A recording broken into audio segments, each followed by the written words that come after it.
অপরূপ সৌন্দর্য আর মনকাড়া হাসিতে পুরো একটা প্রজন্মকে বুঁদ করে রেখেছেন হালের জনপ্রিয় অভিনেত্রী নাজনীন নাহার নিহা।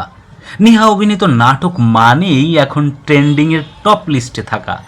মোহনীয় এই অভিনেত্রী মুগ্ধতা ছড়িয়ে অল্প সময়েই গড়ে তুলেছেন বড় এক ফ্যান বেজ। তুমুল জনপ্রিয়তার শীর্ষে থাকা মায়াবতী নিহার জন্মদিন ছিল গত 16ই জুলাই। জন্মদিনে ভক্ত, শুভাকাঙ্ক্ষী, বন্ধু, স্বজনদের ভালোবাসায় সিক্ত হয়েছেন নিহা।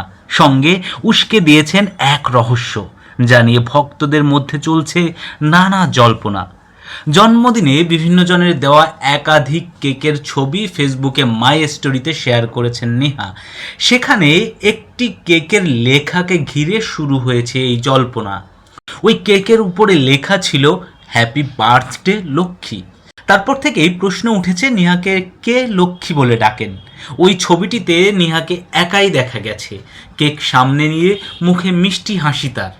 ছবিটি দেখে মনে হয়েছে ছবিটি যিনি তুলেছেন তিনি ছাড়া সেখানে খুব কম মানুষ ছিলেন।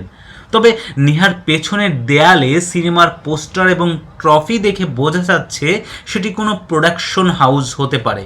তাই নেটিজেনদের অনেকের মনেই প্রশ্ন, তাহলে কি প্রোডাকশন হাউসের কেউ নেহাকে লক্ষ্মী বলে ডাকেন?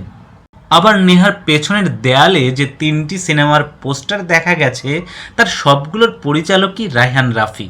সেটি দেখে অনেকে আবার মনে করছেন, তাহলে কি রায়হান রাফির কোনো সিনেমায় লক্ষ্মী নামের কোনো চরিত্রে অভিনয় করছেন নেহা?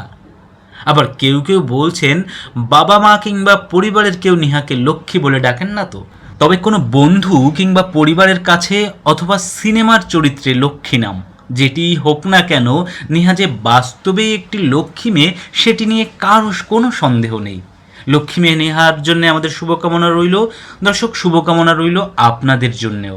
সাবস্ক্রাইব করে সঙ্গে থাকুন আমাদের পার্শ্বচিত্র চ্যানেলের।